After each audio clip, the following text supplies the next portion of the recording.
आहे, बांगलादेशाला दिली जाते आणि भारताला परवानगी मिळताना दिसत नाहीये. त्याकडे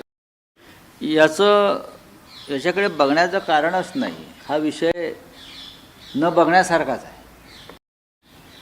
देशाचे प्रधानमंत्री कुठे आहेत सध्या? तर केरळमध्ये निवडणुकांचा प्रचार करत आहेत. देशाचे प्रधानमंत्री कुठे आहेत? तर तामिळनाडूमध्ये विधानसभेचा प्रचार करत आहेत. देशाचे प्रधानमंत्री कुठे आहेत? मध्ये निवडणुकीचा प्रचार आहे. या देशामधल्या जनतेवरती जो गंभीर प्रसंग ओढवलेला आहे, पेट्रोल डिझेल तेल संकट, LPG गॅसचं संकट, त्याच्यावरती प्रधानमंत्र्यांकडून अद्याप कोणतीही कारवाई, कोणतेही साधं वक्तव्य आलेलं नाही.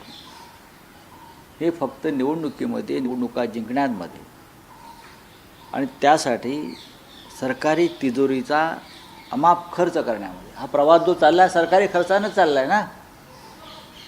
सरकारी खर्चानंच हा राजकीय प्रचाराने प्रवास चालला आहे.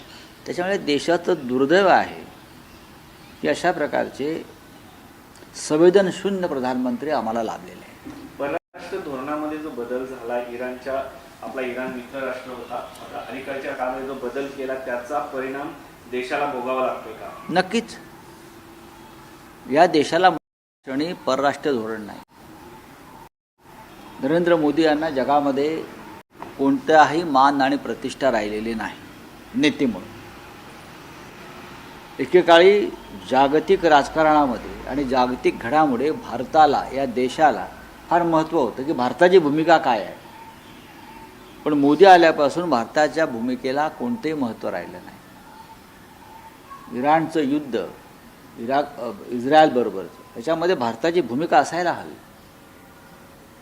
पण युद्धाचा आधी एक दिवस प्रधानमंत्री मोदी इस्रायलला जातात आणि त्यानंतर 24 तासामध्ये इराणच्या सुप्रीम लीडरची हत्या केली जाते आणि त्याचा शोकसुद्धा या देशाचे पंतप्रधान व्यक्त करत नाही.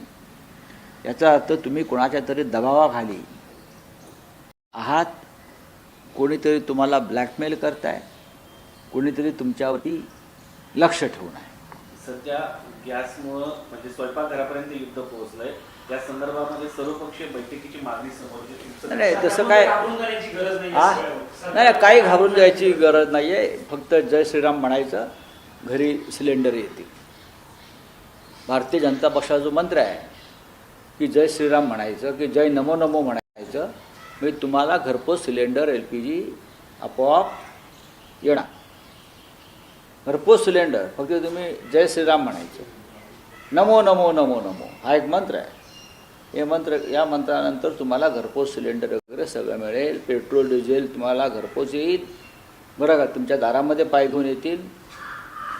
नमो नमो म्हणा आणि जय श्रीराम म्हणा, सर्व काही मिळेल.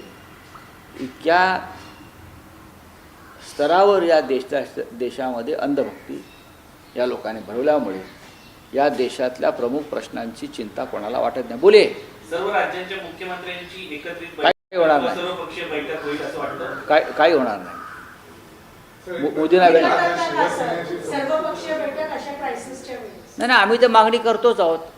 मोदींना जर वाटत नसेल की हा एक खूप मोठा क्रायसिस आहे, ही समस्या आहे, हे सरकारला वाटत नाही. त्यांच्यासाठी क्रायसिस कोणता आहे? तर केरळमध्ये निवडणुका जिंकणं, तामिळनाडूमध्ये निवडणुका जिंकणं, आसाममध्ये निवडणुका जिंकणं, हे त्यांच्यासाठी प्राधान्याचे विषय आहेत.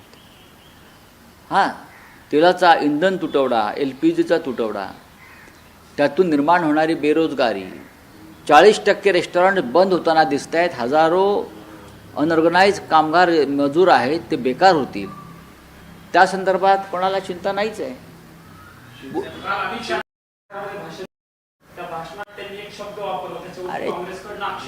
अरे छोड़ दो.